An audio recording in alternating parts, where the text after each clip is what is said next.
Year 2007 यही वो समय था जब फ्लिपकार्ट के लॉन्च होने के साथ इंडिया में ई कॉमर्स की शुरुआत होती है। इंडिया के मैसिव मार्केट साइज और ग्रोथ पोटेंशियल को देखकर साल 2013 में international e commerce giant Amazon भी यहाँ एंटर करता है और सिर्फ कुछ ही सालों के अंदर इंडियन ई कॉमर्स इंडस्ट्री में फ्लिपकार्ट और अमेज़न का राज होता है। सभी को लगने लगा था कि इंडिया में अब इन्हें कोई पीछे नहीं कर सकेगा, लेकिन तभी एक हैरान कर देने वाली न्यूज सामने आती है। वो ये कि कुछ ही साल पहले शुरू हुए इंडिया के एक छोटे से ई कॉमर्स स्टार्टअप ने इन दोनों जायंट्स को पीछे कर दिया है। एक्चुअली ये इंडियन स्टार्टअप कोई और नहीं बल्कि मीशो है, जिसने प्रॉफिटेबिलिटी हासिल करके अमेज़न और फ्लिपकार्ट दोनों को बीट कर दिया है। इट्स वेरी सरप्राइजिंग कि जो काम फ्लिपकार्ट और अमेज़न अरबों डॉलर्स खर्च करके भी नहीं कर पाए, वो मीशो ने कुछ ही सालों के अंदर कर दिखाया। और सिर्फ प्रॉफिट ही नहीं बल्कि यूजर बेस ग्रोथ और न्यू सेलर्स ज्वाइनिंग जैसे कई मामलों में मीशो ने इन दोनों को बड़े मार्जिन से पीछे कर दिया है। सवाल ये उठता है कि मीशो ने आखिर ये सब किया कैसे? क्या इसके पीछे मीशो के सस्ते प्रोडक्ट्स हैं या फिर इस सक्सेस के पीछे कोई और ही रीजन है? कई लोगों का मानना है कि मीशो के प्रोडक्ट्स नकली होते हैं। तो दोस्तों आज हम हर एक सवालों का जवाब जानेंगे। दोस्तों स्टैट्स पर नजर डालें तो पता चलता है कि फाइनेंशियल ईयर 2023 में फ्लिपकार्ट ने 4,891 करोड़ रुपए का लॉस किया था एंड इसी साल अमेज़न इंडिया का लॉस था 4,854 करोड़ रुपए। और ये कोई नई बात नहीं है, बल्कि ये दोनों ही कंपनीज इंडिया के अंदर शुरुआत से ही लॉस में रही हैं, जहां हर साल इनका लॉस बढ़ता ही जा रहा है। दूसरी तरफ अगर हम मीशो को देखें तो फाइनेंशियल ईयर 2024 के दूसरे क्वार्टर में ये कंपनी प्रॉफिटेबल हो चुकी है और $5 मिलियन यानी करीब 42 करोड़ रुपए का प्रॉफिट बनाकर इसने सभी को हैरानी में डाल दिया है। क्योंकि जो काम फ्लिपकार्ट 17 सालों में और अमेज़न 11 सालों में नहीं कर सका, वो एक छोटे से इंडियन स्टार्टअप ने सिर्फ 8 साल के अंदर कर दिखाया। और बात सिर्फ प्रॉफिटेबिलिटी की ही नहीं है, बल्कि मीशो ने इन दोनों ई कॉमर्स जायंट को ग्रोथ के मामले में भी पीछे किया है। अगर हम देखें तो फाइनेंशियल ईयर 2023 में मीशो का यूजर बेस 32% की ईयर ऑन ईयर ग्रोथ से बढ़ा है, जबकि सेम पीरियड में फ्लिपकार्ट की ग्रोथ 21% और अमेज़न की 13% थी। केवल इतना ही नहीं, मीशो का कस्टमर रिटेंशन रेट भी 85% के करीब है, जो फ्लिपकार्ट और अमेज़न दोनों को बराबरी का टक्कर देता है। हैरानी की बात यह है कि इन तीनों कंपनीज में मीशो की एवरेज ऑर्डर वैल्यू सबसे कम है। जहां फ्लिपकार्ट और अमेज़न दोनों 1600 रुपए का एओवी मेंटेन करते हैं, वहीं मीशो की एओवी सिर्फ 350 रुपए है। इसके बावजूद फ्लिपकार्ट और अमेज़न हर साल लॉस में है और मीशो ने अब प्रॉफिट कमाना शुरू कर दिया। पर सवाल उठता है कैसे? इसे समझने के लिए हमें सबसे पहले ये जानना होगा कि अमेज़न और फ्लिपकार्ट से ऐसी क्या गलतियां हुई जिनका मीशो ने फायदा उठाया।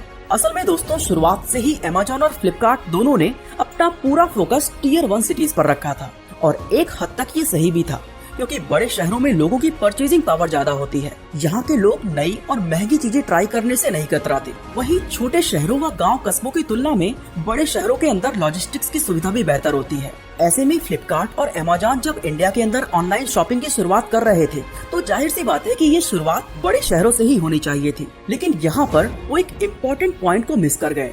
वो ये कि टियर 1 सिटीज में भारत की सिर्फ 8% पॉपुलेशन रहती है, जबकि बाकी के 92% लोग यानी असली Bharat tier 2 and tier 3 cities and गांव कस्बों में बसता है।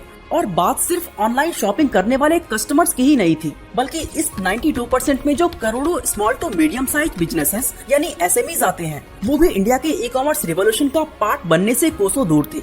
और ये इस मार्केट में एक बहुत बड़ा गैप था, जिसे आईआईटी दिल्ली से पढ़े 2 इंजीनियर संजीव बर्नवाल और विदित आत्रे आइडेंटिफाई करते हैं। और अभी ये इस मौके का फायदा उठाने के बारे में सोच ही रहे होते हैं कि इसी बीच इन्हें व्हाट्सएप ग्रुप पर होने वाले ऑनलाइन बिजनेस के बारे में पता चलता है। एक्चुअली संजीव और विदित ये देखकर शॉक्ड रह जाते हैं कि कपड़े और फैशन एक्सेसरीज बेचने वाले बहुत सारे स्मॉल लेवल के सेलर्स सिर्फ व्हाट्सएप ग्रुप के जरिए ही हर महीने लाखों रुपए की सेलिंग कर लेते हैं। अब क्योंकि संजीव और विदित दोनों ही अमेज़न और फ्लिपकार्ट से हटकर कुछ अलग करना चाहते थे, इसलिए इन्हें आइडिया आता है कि क्यों ना व्हाट्सएप ग्रुप पर बेस्ड एक ऐसा स्टार्टअप बनाया जाए जिसके जरिए इन लोकल दुकानदारों के प्रोडक्ट्स यानी कपड़ों और फैशन एक्सेसरीज की हाइपर लोकल डिलीवरी की जा सके।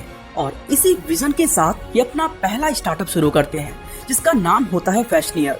फैशनियर बेसिकली कपड़ों और फैशन एक्सेसरीज का जोमेटो था, जिसमें कोई भी छोटे से छोटा दुकानदार रजिस्टर करके एक लिमिटेड एरिया के अंदर अपने प्रोडक्ट्स ऑनलाइन सेल कर सकता था। ठीक वैसे ही जैसे स्विगी और जोमेटो एक लिमिटेड एरिया के अंदर अपने फूड को डिलीवर करते हैं। नो डाउट ये बिजनेस उस वक्त काफी इंटरेस्टिंग और यूनिक था, पर फिर भी ये 1 साल के अंदर फेल हो जाता है। अब फैशनियर के फेल होने के पीछे मेनली 2 रीजन थे।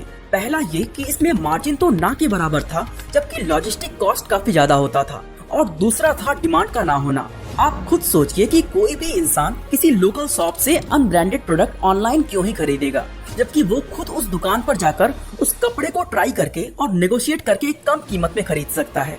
नतीजा 1 साल के अंदर इन्हें फैशनियर बंद करना पड़ा। लेकिन ये इससे सीख लेते हैं कि इंडियन ई कॉमर्स मार्केट में अगर कुछ बड़ा करना है तो इन्हें व्हाट्सएप ग्रुप और सोशल मीडिया के चक्कर में पड़ने की जगह अपनी खुद की ई कॉमर्स वेबसाइट बनानी होगी। और इस तरह साल 2016 में ये अपना खुद का ई कॉमर्स प्लेटफॉर्म लॉन्च करते हैं, जिसका नाम होता है मीशो।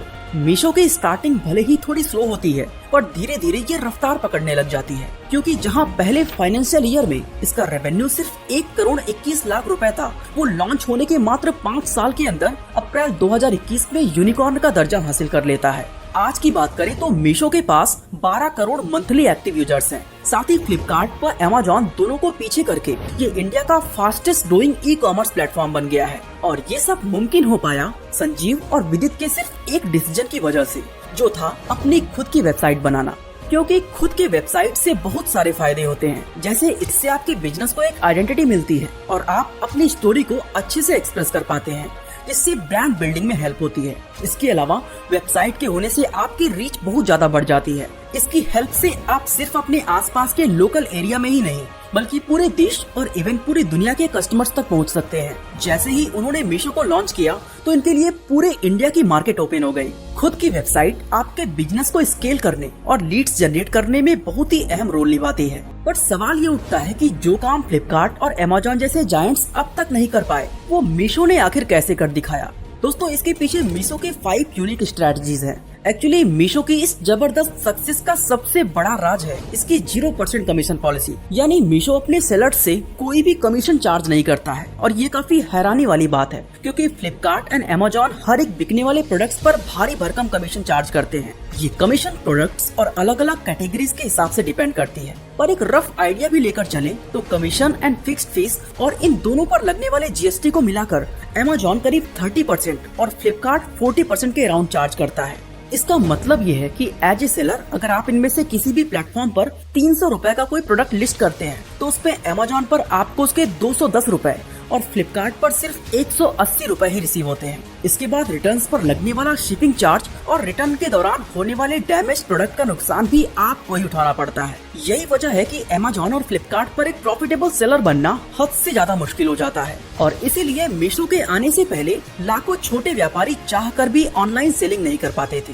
क्योंकि छोटे सेलर्स के प्रोडक्ट में इतना मार्जिन ही नहीं होता कि ये उसमें से 40% फ्लिपकार्ट या अमेज़न को दे सके। ये इंडिया की ई कॉमर्स इंडस्ट्री का बहुत बड़ा प्रॉब्लम था, और इसी प्रॉब्लम को सॉल्व करने के लिए संजीव और विदित ने मीशो को 0% कमीशन के साथ लॉन्च किया था, ताकि छोटे सेलर्स भी ई कॉमर्स प्लेटफॉर्म पर आ सके। यही वजह है कि आज ज्यादातर सेलर्स फ्लिपकार्ट एंड अमेज़न की जगह मीशो पर सेलिंग करना प्रेफर करते हैं। अब आपके मन में ये सवाल भी उठ रहा होगा कि अगर मीशो सेलर्स से कोई कमीशन या फीस नहीं लेता तो आखिर ये पैसे कमाता कैसे है। वेल, आपको बता दें कि मीशो मेजरली एड्स से रेवेन्यू जनरेट करता है। इन सिंपल वर्ड्स, सेलर्स अपने प्रोडक्ट्स को मीशो के अंदर प्रमोट करते हैं ताकि उनके प्रोडक्ट की विजिबिलिटी बढ़े और ज्यादा सेल्स जनरेट हो। हालांकि ऐसा नहीं है कि मीशो पर सिर्फ वही प्रोडक्ट बिकते हैं जिनका प्रमोशन हुआ हो, बल्कि वो इस चीज का खास ख्याल रखते हैं कि कोई भी प्रोडक्ट प्रमोशनल से ज्यादा ऑर्गेनिकली बिके, जिससे प्लेटफॉर्म में एक बैलेंस बना रहे।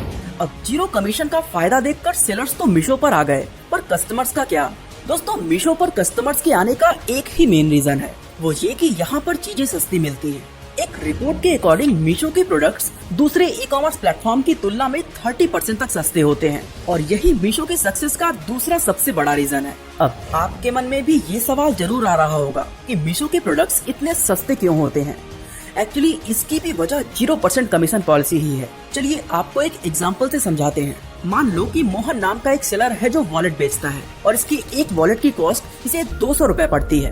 अब मोहन अगर इस वॉलेट को 100 रुपए का मार्जिन रखकर 300 रुपए में फ्लिपकार्ट पर लिस्ट करेगा तो इसमें इसका लॉस हो जाएगा, क्योंकि 300 का 40% यानी 120 रुपए तो फ्लिपकार्ट ही ले जाएगा। बचेंगे 180 रुपए, जो कि वॉलेट का कॉस्ट भी नहीं होता है। ऐसे में मोहन को फ्लिपकार्ट पर ये वॉलेट कम से कम 400 रुपए में बेचना होगा, तब जाकर रिटर्न वगैरह का खर्च हटाकर मुश्किल से 10-20 रुपए बच पाएंगे। वहीं इसी सेम वॉलेट को मोहन मीशो पर लिस्ट करे तो यहाँ इसे कोई भी कमीशन नहीं देना होगा, ऐसे में वो इस वॉलेट की कीमत 350 रूपए भी रखता है, तो 70 रूपए शिपिंग और 30 रूपए रिटर्न वगैरह के काट कर भी इसे आराम से 50 रूपए बच जाएंगे। जबकि यही 50 रूपए फ्लिपकार्ट पर कमाने के लिए इस वॉलेट को 450 रूपए में बेचना होगा।